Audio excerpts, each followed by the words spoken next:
అన్నా మరి మొన్న జిరాక్స్ తీసుకోపోతే గానే నామినేషన్ వేసినావా సర్పంచ్ కి? అరే నేను పొద్దుగాలనే వేసి వచ్చిండ్రా. నువ్వు వార్డు మెంబర్కి ఎత్తా అంటే ఇక వేసినావా? నేను వేసి వచ్చిన అన్న పొద్దుగాలనే. మరి నామినేషన్ వేయడానికి ఎంతమందిని తీసుకుపోయినావు అన్న? నేనైతే ఒక 100 మందిని పట్టుకుపోయినరా. నువ్వెంత మందిని పట్టుకుపోయినావు?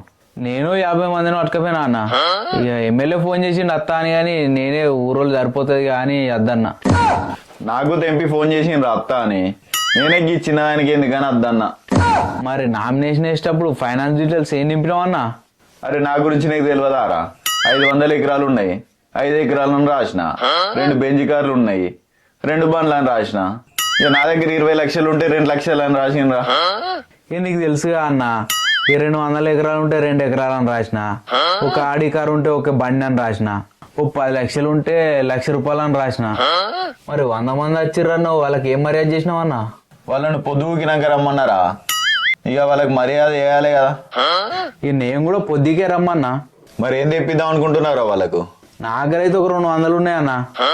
నా దగ్గర 300 ఉన్నాయిరా. 500 కలుపుకుంటే 5 థమ్స్అప్ బాటిల్ వస్తాయి. అరే నీ అబ్బా 500 కలుపుకుంటే 5 థమ్స్అప్ బాటిల్ వస్తాయి. 150 మంది మంచి కింద తాగుదాం పా అన్న. 150 మంది మంచి కింద తాగుదాం పా అన్న.